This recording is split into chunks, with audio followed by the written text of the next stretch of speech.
Welcome to episode 50 of the Tax Professionals podcast. In this episode, we cover tips to help you to pass the CTA Taxation of Major Corporates Advanced Technical Paper with prize winner Autumn Murphy and BPP lecturer Nitin Ribeiro. Welcome to the Tax Professionals podcast, the podcast dedicated to helping you improve your tax career. Here's your host, Jack Bonehill. This episode is a little different than usual. Towards the end of March 22, Autumn and Nitin did a webinar to help students to pass the Taxation of Major Corporates Advanced Technical Paper.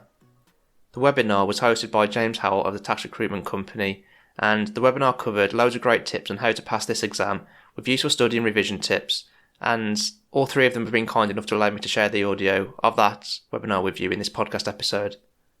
Autumn started her CTA journey after first being ACCA qualified, and in Nitin's experience, those in her situation find the transition difficult.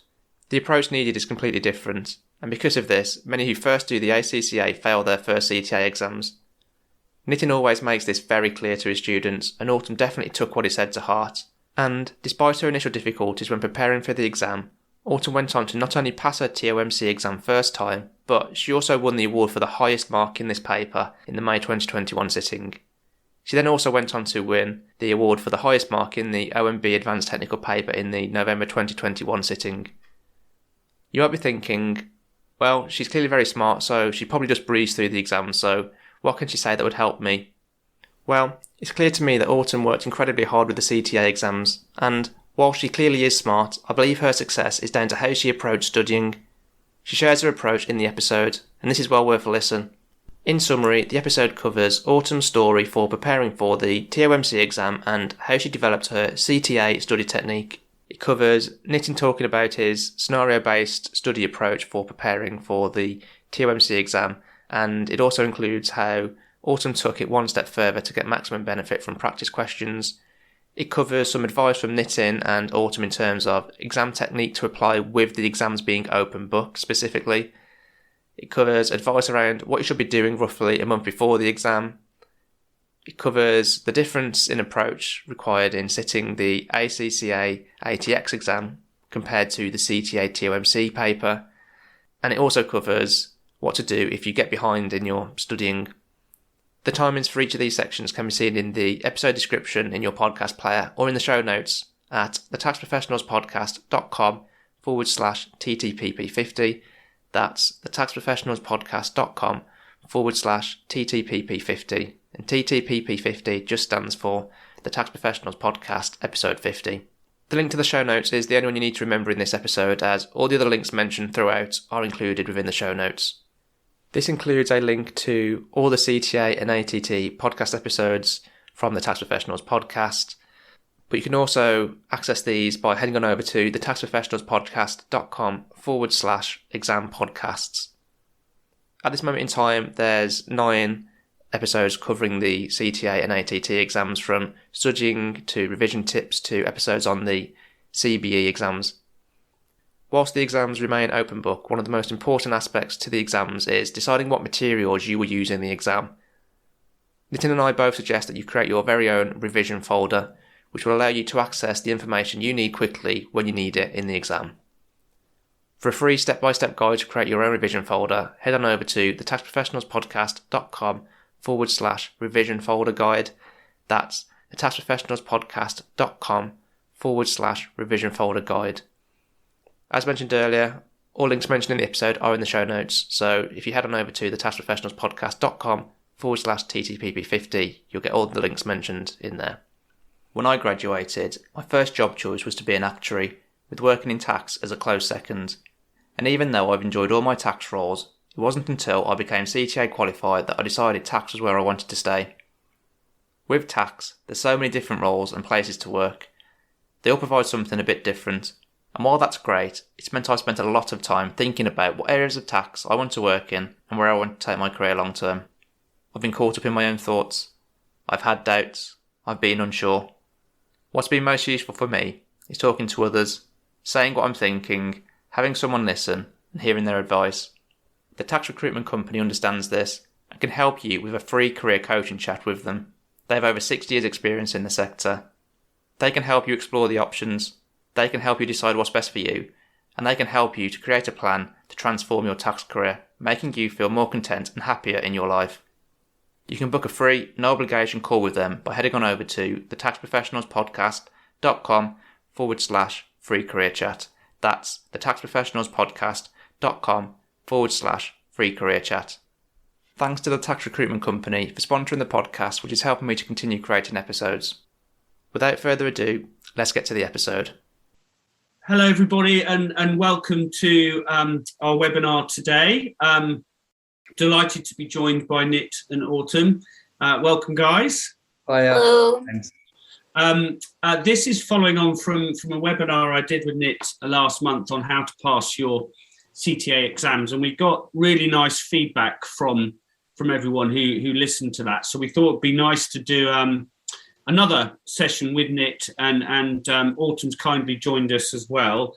So we're going to be looking at the taxation of major corporates exam, and Autumn recently passed that with flying colours last year. Actually got the highest result, I think, in the sitting that took place, and also got the highest mark in her OMB paper. So she's hopefully got a lot of very good, useful tips to pass on to you all. And Nit is one of the most experienced tutors in the field, and works for BPP and has been there for 20 years. Nit, is it, or just over 20 years? 22 now, 22.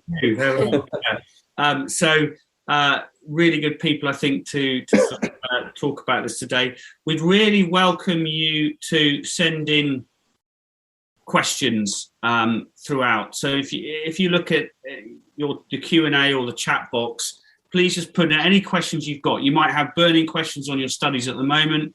We'd be delighted to try and help with those. If during the discussion you think of a question that would be really interesting for you to ask, please put that in. But I think the session, you'll all get more from the session the more you sort of interact with us. So please put in any questions you've got. Just to introduce myself as well, I'm James and I run the Tax Recruitment Company. We help a lot of the leading accountancy firms in the UK to find good tax people. So we'd be very happy to help. If you've got any tax recruitment issues or yourself, or you'd like to just talk about your own career, please do get in touch. So let's kick off, I think, with Autumn, if that's okay.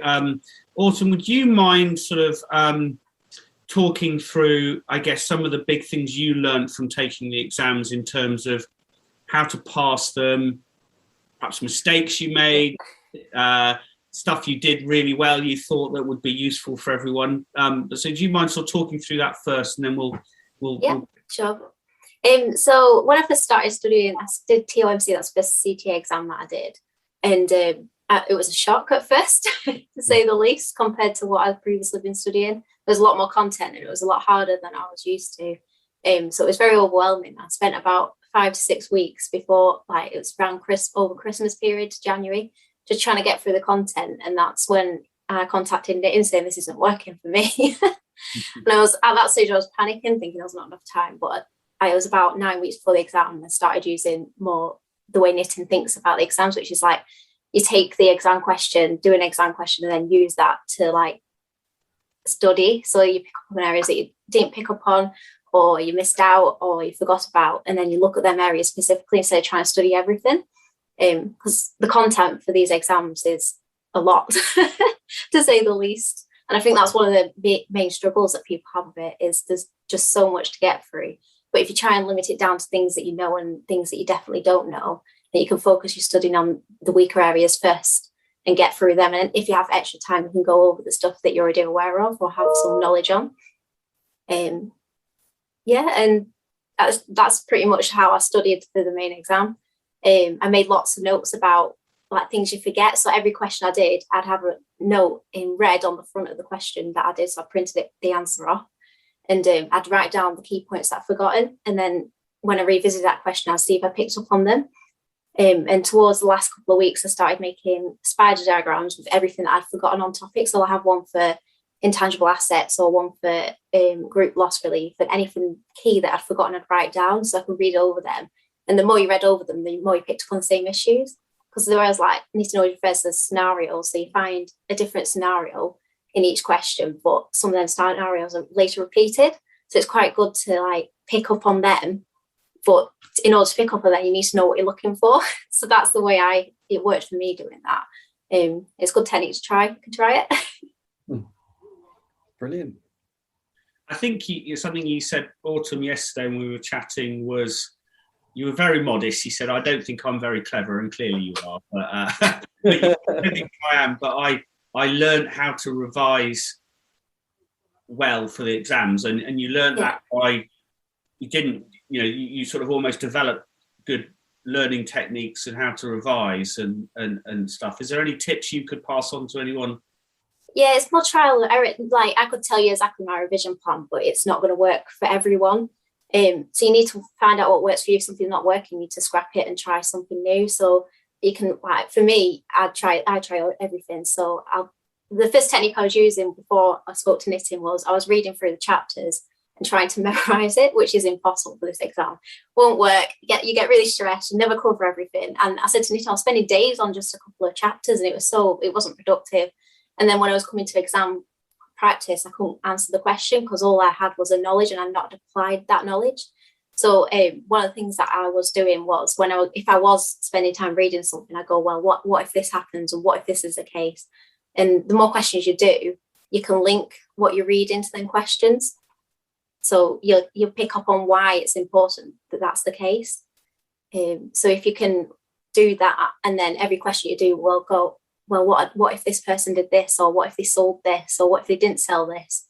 And you kind of pick up on things that you wouldn't normally think about. And that's how you get the most out of your revision, by trying to put different scenarios into the question you're doing to see if you know what the response would be. Autumn, a question for you. I often get asked by people that I haven't taught before, well, how different are you? Yeah, how different, how different is your approach? What makes you special? I'm not saying I am special at all here, but that's the phrase that sometimes people use. Now, you came on my revision course, and I know that you were also attending another revision course elsewhere. Yeah. And totally honest, just for the benefit of everyone here or anyone listening to the recording, what was your experience of my revision course, and how different did you find it, and brutal or whatever? So it was very different to anything I'd ever done before. It was the most engaging lectures that I've ever been to, because basically you have to concentrate the entire time unless you fall behind. That's just how it is, isn't it? And you get counted as well, don't you? Yeah, you'll tell us when we're wrong. But the thing is from that is that when you do questions on your own, you kind of have the direction of exactly what you need to do, like it's in answer plans, rather than, because on other courses, you were writing the whole question out for 45 minutes, sat by yourself and with no direction, which is not the most productive use of time, in my opinion. Because in that whereas with knitting, in that time, you're getting all these different scenarios, how to read the question and how to pick up on different points, rather than just trying to answer something without any direction. Yeah, and if you remember, we did, I think you were surprised, we did 40 questions in 4 days. Yeah. It's a bit intense. Yeah, 40 questions. And I think, and this is for anyone kind of listening to this recording right now, is drop the manual. It's shocking how many people I've spoken to in the last week who are still using the manual to pass this exam. Please don't. Yeah, please don't. You don't need the manual to pass this exam. The memory joggers are fantastic. Checklist or revision summaries are fantastic. And we'll talk about that a little bit kind of later on. But one of the things I think what students are going to be curious about, Autumn, as well, obviously this is an open book exam. Yeah. And it can go horribly, horribly wrong if you're not organised. What are your tips with someone doing TOMC and open book? What would you tell them to do or not to do? So I wouldn't Google anything. That would be a mistake. But the main thing, because you're going to have notes that you use, whether it's memory jog or you created your own, or you have use of Nitin's notes for his classes. But by the time you get to doing the exam, when you get to the exam and you see something, you think, oh, I'm not sure on that.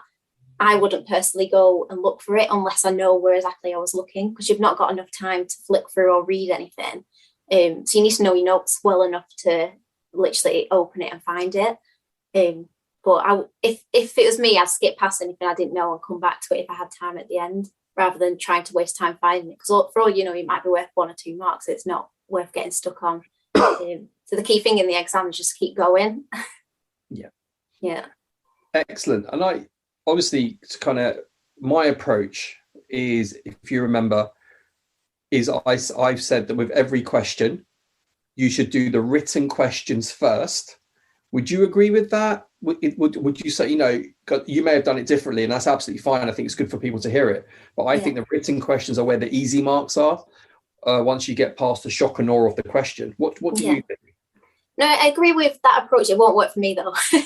Okay. I have to work through the paper in chronological. I have to go 1, 2, question 1, 2, 3. Right. Okay. Just because if I start reading into things, I'll get distracted and I'll mix questions up and I won't know what's going on. So I prefer to just take it as it comes and just get through it that way. Okay. But I'm very strict on time. If I know I've done my time for that question, I'll just drop it, move on, forget about it, move on to the next question. The thing is with that exam, because it's such a long exam, you've got to keep your motivation up. So it can't get, if you found one question that you didn't like, you need to just try your best, just accept it. You need to try your best and focus on the questions that you know more about. See, I think you're an exception to the norm here. Yeah, I agree. I couldn't do 1, 2, 3, 4, 5, 6 because I'd be stressing over what the next question is. Okay, and everyone deals with this differently, and it's brilliant what you've said. So I mean the timing, 100%. I mean the number of students that run out of time, I get really frustrated as a tutor because I think, come on, guys, just move on. You've done what you can. You've had your moment. Get on with it. But one of the things that's worked for a lot of students is, and you're right, it's a 3.5-hour exam. The energy levels are going to flag. They're going to flag. And so one of the big things I'm a big fan of is to do the easiest question last. And if you're, so usually, we're not predicting anything here, guys. Usually you would get a CT comp with depreciation, add back, capital allowances. I would love to do that in the last half an hour when I've got nothing left in the tank other than I've just got to get through it. And that's a really good technique for people here as well, is to look at if there is one particular question that puts a smile on your face, thinking, yes, I've got this one, leave it to the end. Some students will say to me, but actually, Nit, it will help boost my confidence. It will get the ball rolling. Personally, the fact that you're doing TOMC, you're amazing as it is, you've got the confidence, attack the other questions first, because you will get tired and you will start making silly mistakes and you're kind of skiing downhill. So that's really, the advice I want to give to anyone sitting exam in May. Just got a few comments from people listening here. Actually, one person said, really reassuring, Autumn, that you found it hard at first too. I thought it was just me. So that, hopefully that's a nice thing to share with everyone. Another person's asked, is there still a way to sign up for your revision course, Nit? What I would say is email me if you can straight away at cta@bpp.com. And yes, you can. And can I just say, I want to make this neutral. Okay, this isn't about BPP. Okay, you've got Tollies, you've got Kaplan. I may not always be the best tutor for you. Yeah, as Autumn will kind of tell you here, I'm literally like, a train coming at 100 miles per hour at you. Okay, I will push you hard on revision. If you're not concentrating, you will get shouted at. Autumn knows people. No, Autumn never got shouted at, by the way. She knew she was one of my favorites. But she saw that I would tell people off who weren't concentrating or who, and I would tell them off in a paternal way. It's not like an aggressive way, because I'm saying, look, you can't be negligent here.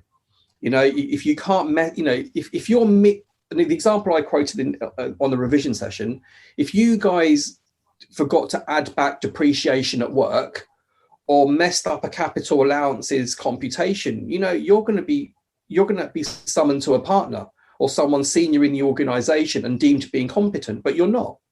Okay, you're going to take care to make sure that CT comp is accurate. Yeah, I need that same commitment in the 3.5 hours in the exam.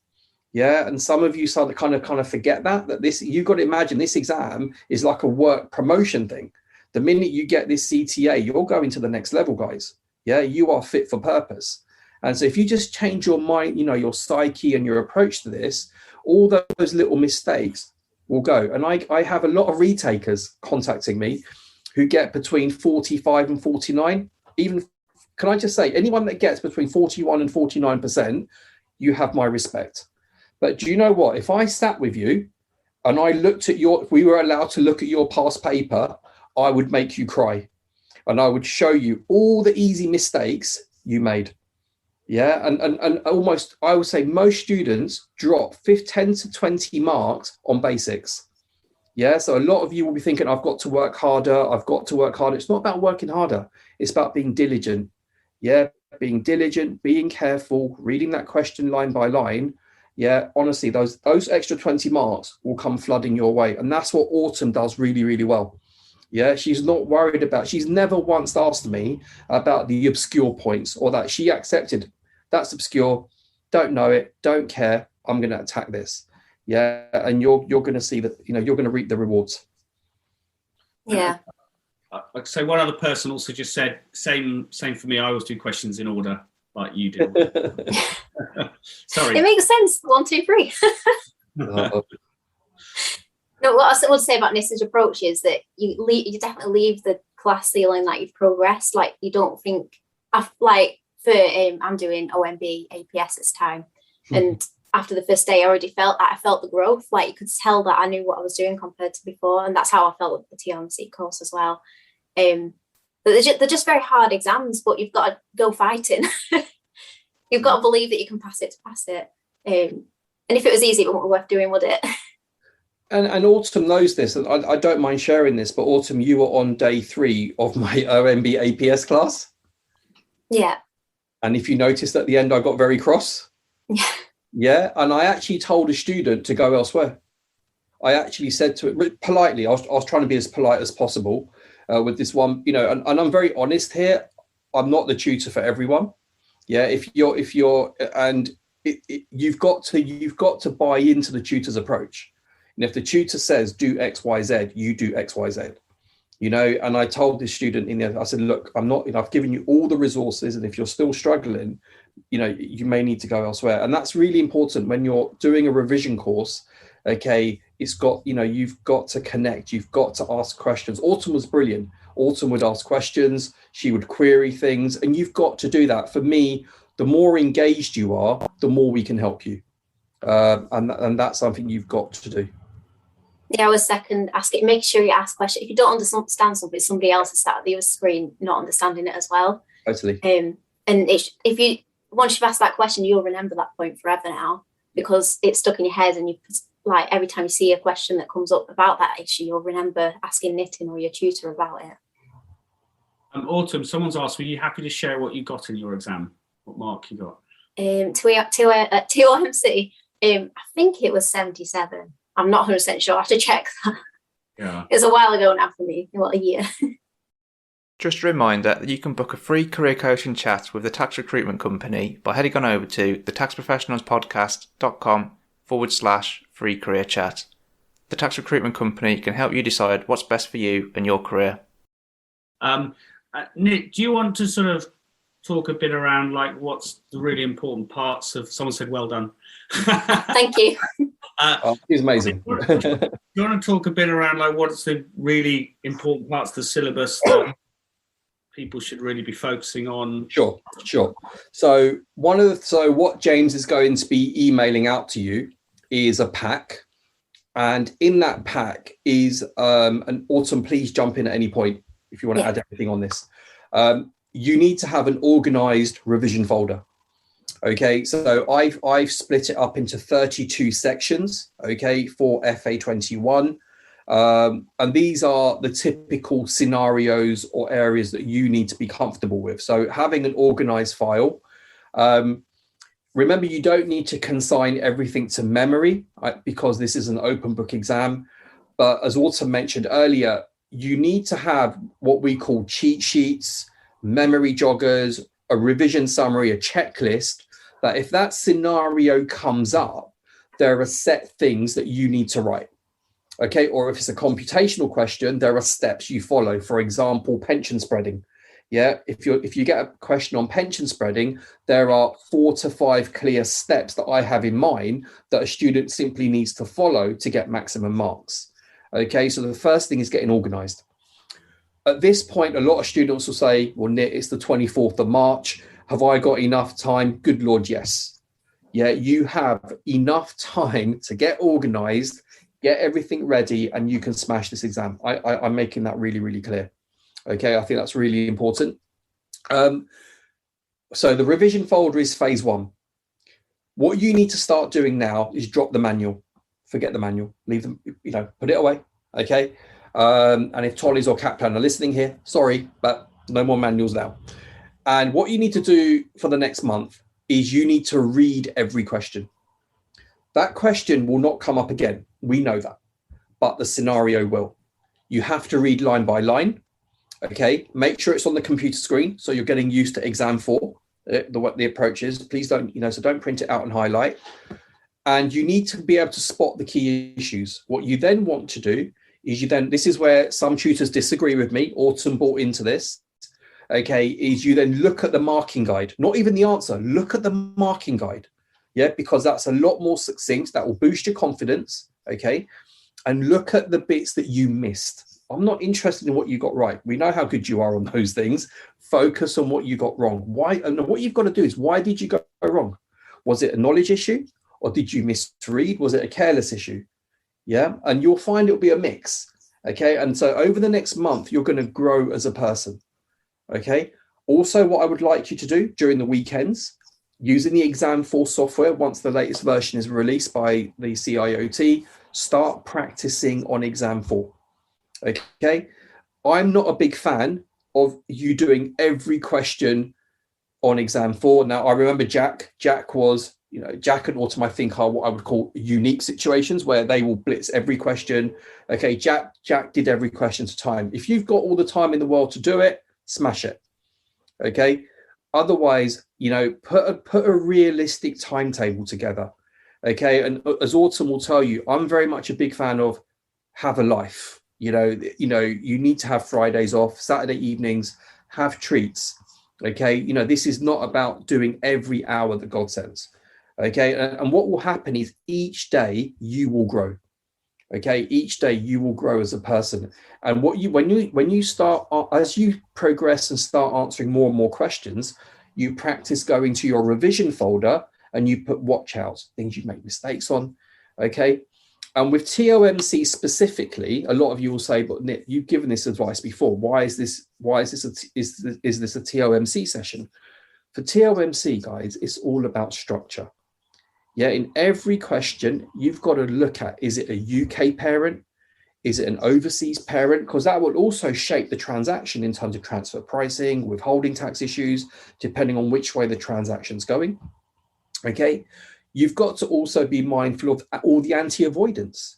Yeah, the anti-avoidance for loan relationships, the unallowable purpose. You've got corporate interest restriction. You've got hybrid mismatch. You've got thin capitalization. All of these things, you need to have what some of you are doing, which is wrong. You're just learning the theory. Yeah. What I did with Autumn and all my students, okay, is you've got to learn tax impact. How does it affect the company? And that's the minute you make that last bit, that last connection, you're on a different level. Yeah, you are on a different level, because if you understand what tax impact, what transfer pricing does, what's the whole point of corporate interest restriction? Why do we have something called a reactivation? Yeah, and some of you are too theoretical. Okay, and that's where you struggle. Also, with every question, okay, I've told all my students, the minute you see a structure, you draw it out. You break the question down into little bite-sized chunks. And if you remember, Autumn, on the day 2 revision course, do you remember there was one question that no one liked? And and everyone was complaining, oh, this is really hot, this is really complicated. And do you know what I said to my class? I said, we did it 2 weeks ago.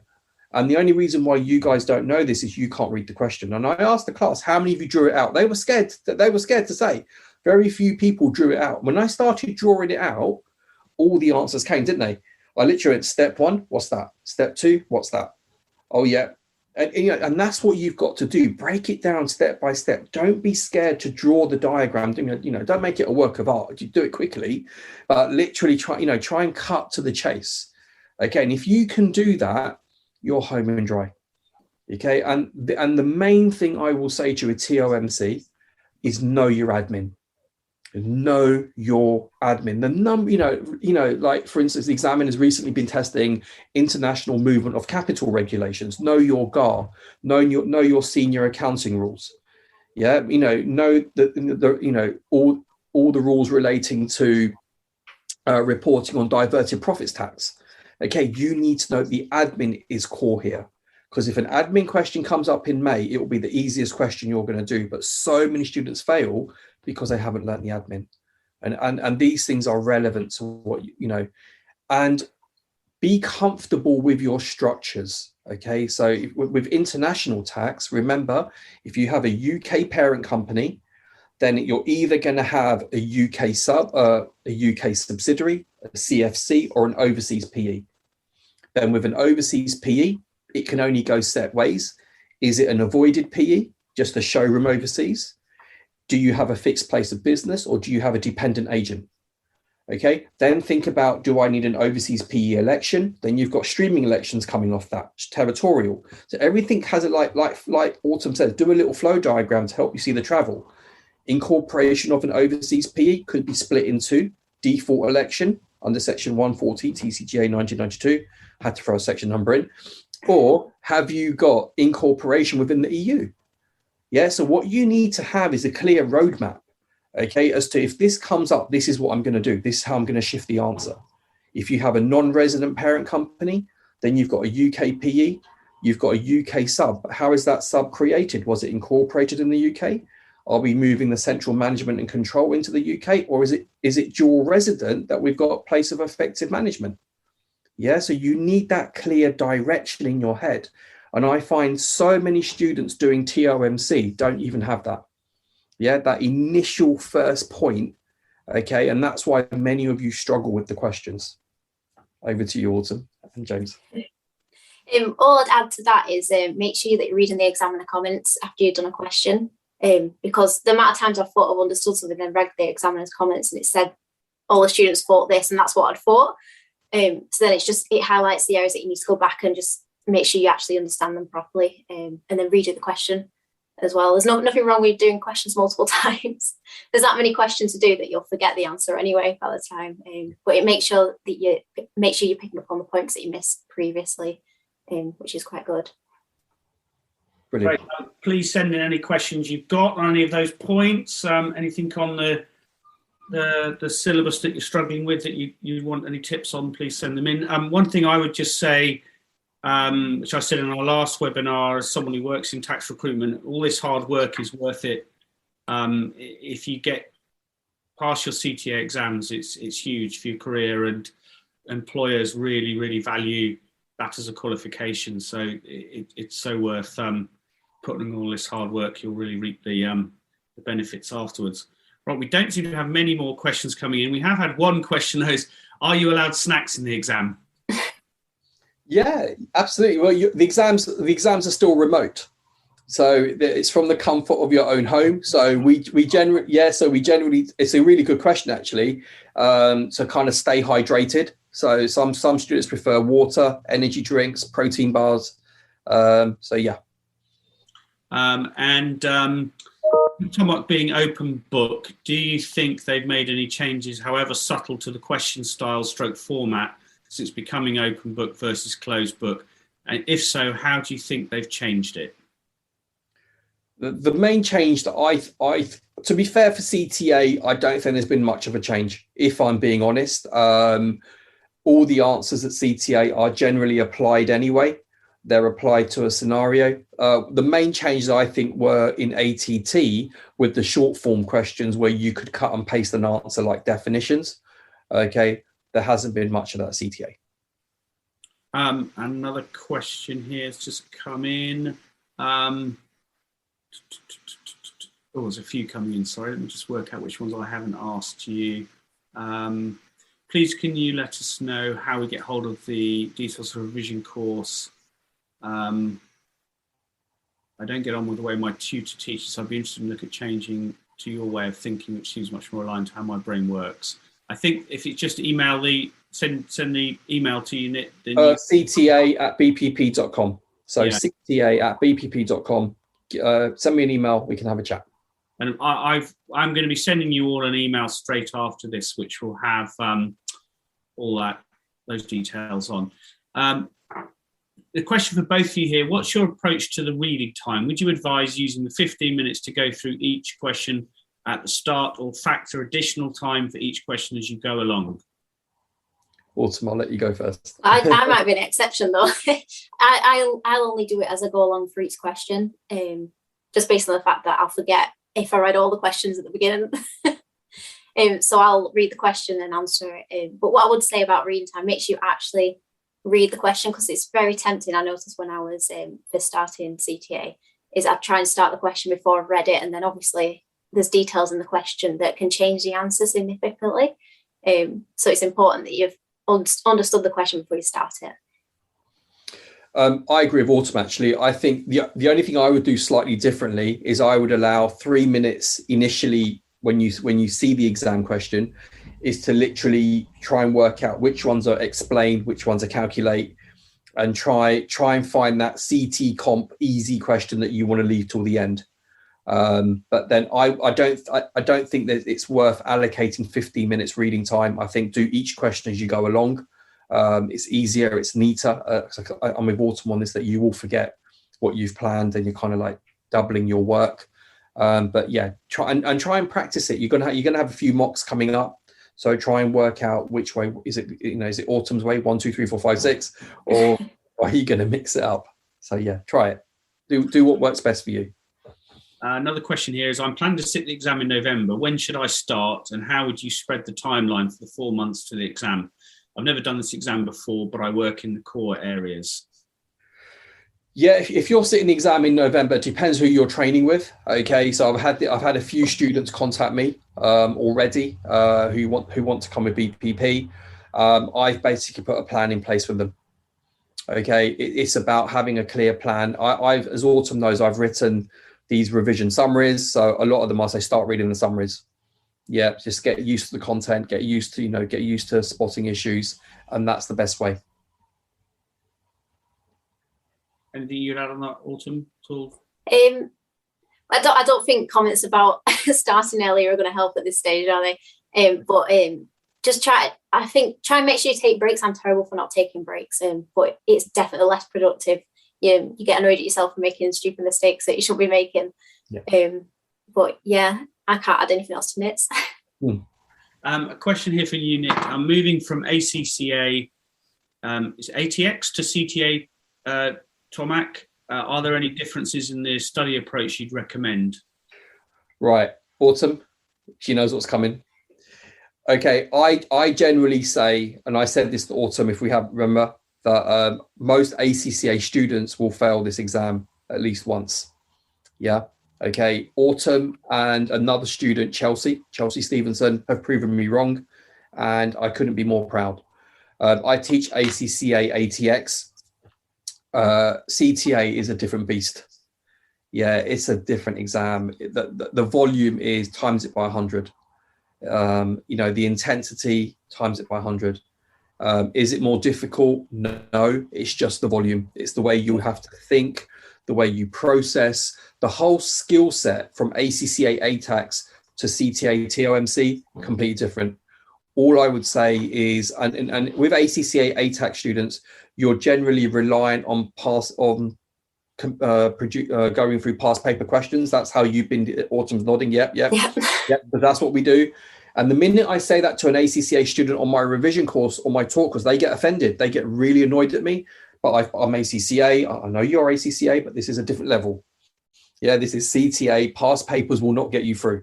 There's a whole load of other things you need to do to get, and you need to be humble with that. Yeah, you need to trust the tutor. I've got one ACCA student on my course who's actually failed it, who's now sitting it for the 3rd time. Yeah, TOMC, and she's passed every single ACCA exam first time. Okay, and the main reason why this person is lovely, but the main reason why she's not getting through, detail, diligence, misreading. Yeah. Okay. And she's kind of suddenly maybe coming to the realization, have I bitten off more than I can chew? I hope she doesn't give up. Okay, because once she's qualified, she'll be amazing. But a lot of ACCA students don't step up to the challenge.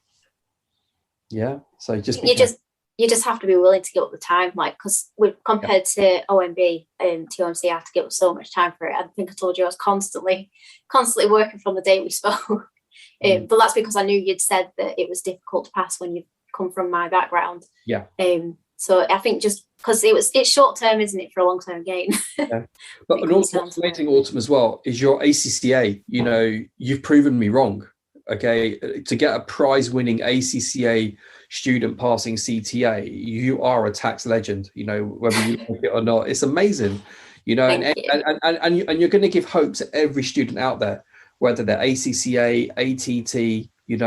You've done it. You've shown this can be done.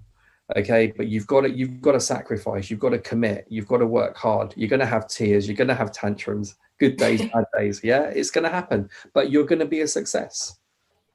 Yeah, I think you just have to believe that you can pass it, and then you will. Yeah. It's about not giving up. If you fail it once, you fail it twice. If you don't give up, then you've not failed it. In my head, that's how I work anyway. Yeah, agreed. But it's about learning more than passing at the end of the day, because these exams are setting yourself up for your career. They're really important. Like, I have noticed a shift in like how I view things since starting this exam at work, and it's been a good experience so far. Yeah. How many have you got left to do, Autumn? Pardon? How many have you got left to do? Just the one, the APS exam. Right. Yeah. And I think Autumn, and one of the things I've done with James of Autumn is, and she'll I think she mentioned it earlier, is I'm not one of these tutors that's going to spoon feed you theory. It's all about how you pass the exam is one bit, but with Autumn and all my students, I teach them how to think. Would you agree? Yeah. I will draw a little diagram and I'll tease them. I'll wind them up. Okay, what can you see here? And they all get it wrong. Yeah, they all get it wrong. Even me. Yeah, no, even Autumn. And I like to really push Autumn. She knows that. And then she goes, oh, that was so easy. I go, there you go. Yeah. And it makes them better. It makes them amazing tax advisors. And that as tutors, we have that duty of care. We have that responsibility. It's not about pass rates and stats. I want these people to go back into practice, and say to their junior staff, this is how you're going to learn. This is what you've got to do, and that's where people need to step up. I think you've said this, Nit, but someone's just asked, are the revision courses online? At BPP, we don't believe in face-to-face teaching. Okay, everything at BPP is online. Right. Yes. Or for CTA and ATT. Yeah. So another question here is, I've been quite behind in my content due to various life events getting in the way. If from this point onwards, do I just focus on questions, examiner comments, etc.? Do you honestly believe I can still pass if I do that? Do you know what I would say? I've had this a lot. Okay. If things have been going on in your life, okay, you need to make a real assessment right now. Can you give up the time? Yeah. And if you can give up the time, is it going to have an adverse implication on your physical health, mental health, or those around you? Yeah. You may want to defer. Okay. So option one is defer. Okay.